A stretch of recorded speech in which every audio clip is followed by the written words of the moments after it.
Je veux vous parler du cercle vertueux plutôt, de l'évitement fiscal légalisé. Et je veux Le parler au cercle vertueux de ouais, l'évitement fiscal légalisé. parce que Non, c'est tout ce dont je viens de parler, c'est des indexations puis mais il y a un amalgame de tout ça. Donc commençons. Si vous êtes des grands-parents à l'écoute et que vous aimez gâter vos petits-enfants, arrêtez. Je tiens à Puis j'ai quelqu'un qui est venu me voir au salon du livre avec Paul-Antoine et qui nous dit: «Pierre-Yves, je sais que tu nous dis tout le temps que les grands-parents devraient contribuer au régime enregistré d'épargne-études, mais la petite fille de 12 ans, elle veut rien savoir. Elle est tannée, elle trouve qu'on est des grands-parents plates. Tu es comme en train de nuire à notre rapport grands-parents-petit enfant». Alors j'ai dit: «Assoyez votre petite fille avec vous et voici ce qui arrive dans sa vie. Vous contribuez à son régime enregistré d'épargne-études. Le gouvernement ajoute une subvention. Ça l'excite peut-être pas présentement.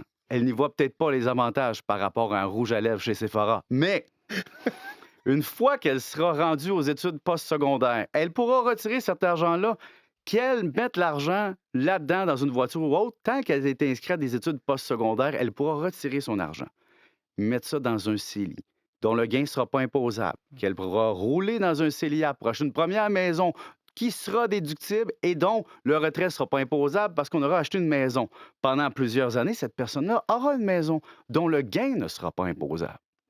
Et à la retraite ou dans un autre moment de sa vie, si elle veut vendre cette maison, elle se retrouvera avec des liquidités non imposables qui sont issues de ce fameux cadeau de grands-parents plates de son enfance. Donc, beaucoup de rouge à lèvres dans un futur éloigné. Et on ajoute à ça peut-être qu'elle va pouvoir emprunter sur cet actif C'est ça. immobilier-là, lui permettant de contribuer à son REER Ouais. qui paiera sa non, retraite. juste un monde de possibilités, Et là. c'est pas fini. Attention. Et là, cette résidence principale-là permettra peut-être d'acheter un chalet parce qu'on pourra endetter la maison pour aller acheter une autre résidence grâce à la mise de fonds.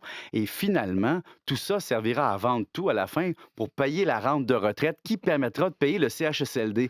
Alors, ce que vous payez à votre petite fille, ce n'est pas des épargnes-études, c'est un tremplin pour la vie Pour le à CHSLD. l'abri de Ouais, l'impôt. c'est ça qu'on retient.